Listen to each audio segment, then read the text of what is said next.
بسم اللہ الرحمن الرحیم۔ السلام علیکم ورحمۃ اللہ وبرکاتہ۔ چادر نبوت صلی اللہ علیہ وآلہ وسلم کا بیان۔ سلفی نے اپنی الطوریات میں لکھا ہے کہ کعب بن زبیر نے اپنا مشہور قصیدہ بانتے سعد جب رسول کریم صلی اللہ علیہ وآلہ وسلم کو پڑھ کر سنایا تو سرور دو عالم صلی اللہ علیہ وآلہ وسلم نے وہ چادر جو آپ کے جسم پر تھی اتار کر کعب کو دے دی۔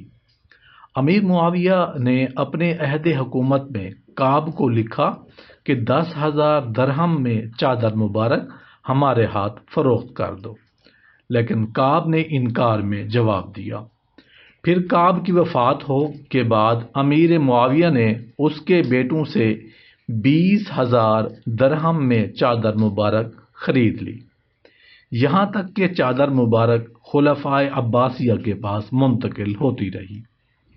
امام احمد بن حنبل نے اپنی کتاب الزہد میں لکھا ہے کہ وفود کی آمد پر نبی کریم صلی اللہ علیہ وآلہ وسلم جو چادر زیب تن فرماتے تھے وہ حضر صوتی ساخت کی تھی، جس کا طول 4 گز اور عرض 2 گز ایک بالشت کا تھا، اور یہی وہ چادر مبارک تھی جو خلفاء کے پاس پہنچتی رہی۔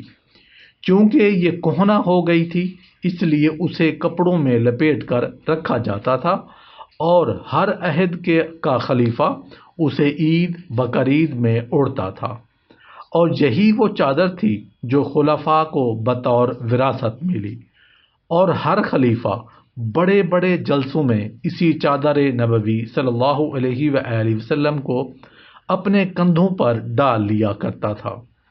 یہ چادر نبوی صلی اللہ علیہ وآلہ وسلم خلیفہ وقت المقدر باللہ کو بطور وراثت ملی تھی، لیکن تاتاریوں کے فتنہ میں جب اس کا انتقال ہوا تو اس وقت اس چادر مبارک پر بھی خون کے دھبے آئے، اور گمان غالب ہے کہ فتنہ تاتار کے زمانہ میں ہی وہ ضائع ہو گئی۔ انا للہ و انا الیہ راجعون۔ آپ صلی اللہ علیہ وآلہ وسلم چادر اوڑھا کرتے۔ یہ ادا اللہ کو اتنی پسند تھی کہ قرآن پاک میں نبی کریم صلی اللہ علیہ وآلہ وسلم کو یا ایھا المدثر کہہ کر پکارا، یعنی اے چادر اوڑھنے والے۔ یمن کی دھاری دار چادریں جنہیں عربی میں حبرہ کہتے ہیں بہت زیادہ نبی کریم صلی اللہ علیہ وآلہ وسلم کو پسند تھی۔ جب آپ سونے کے لیے لیٹیں تو چادر اوڑھ کر سونا چاہیے، یہ اچھی عادت ہے اور حیا کی بات ہے۔ چادر اوڑھے بغیر سونا اچھی بات نہیں ہے۔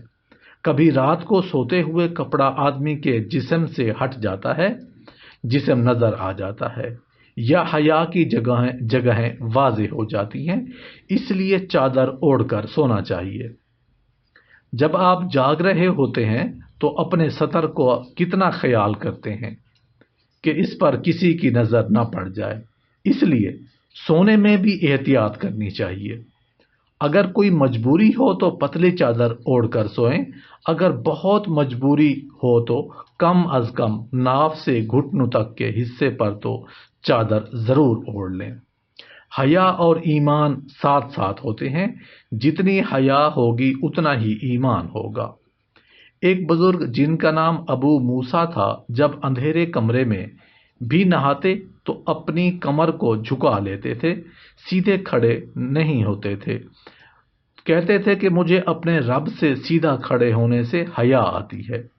اس سے معلوم ہوا کہ جہاں کوئی نہ ہو، اکیلے ہوں، تب بھی حیا کرنی چاہیے۔ پیٹ کے بل الٹے نہیں سونا چاہیے، نبی کریم صلی اللہ علیہ وآلہ وسلم نے اس کو پسند نہیں فرمایا۔ ایک حدیث میں آیا ہے کہ یہ جہنمی کا سونا ہے، اس طرح جہنمی آدمی سوتا ہے۔ ایک دوسری حدیث میں ہے کہ اس طرح سونا اللہ تعالیٰ کو پسند نہیں ہے۔ بعض بچوں کی عادت ہوتی ہے کہ وہ منہ کے بل الٹے لیٹتے ہیں اور سوتے ہیں، یہ بہت ہی بری بات ہے، اس سے بچنا چاہیے۔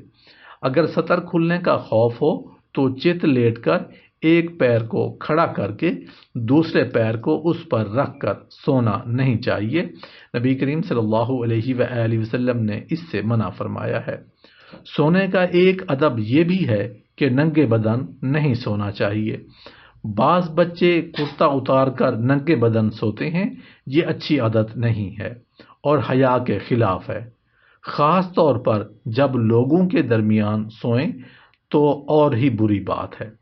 اگر بہت ہی زیادہ گرمی لگے یا ضرورت ہو تو باریک کرتا پہن لینا چاہیے، مگر ننگے بدن سونے سے بچنا چاہیے۔ اگر لوگ بیٹھے ہوں تو ان کے درمیان بھی نہیں سونا چاہیے۔ ہمارے پیارے نبی حضرت محمد صلی اللہ علیہ وآلہ وسلم نے اس سے منع فرمایا ہے، اس سے لوگوں کو تکلیف ہوتی ہے۔ ایسی چھت پر بھی نہیں سونا چاہیے جس کی منڈیر نہ ہو۔ نبی کریم صلی اللہ علیہ وآلہ وسلم نے ایسے آدمی سے بیزارگی کا اظہار فرمایا ہے کہ اس کی وجہ یہ ہے کہ بعض اوقات نیند میں آدمی کو احساس نہیں ہوتا اور کسی وجہ سے وہ گر جاتا ہے، اس لیے حفاظت کی وجہ سے ایسی چھت پر نہیں سونا چاہیے۔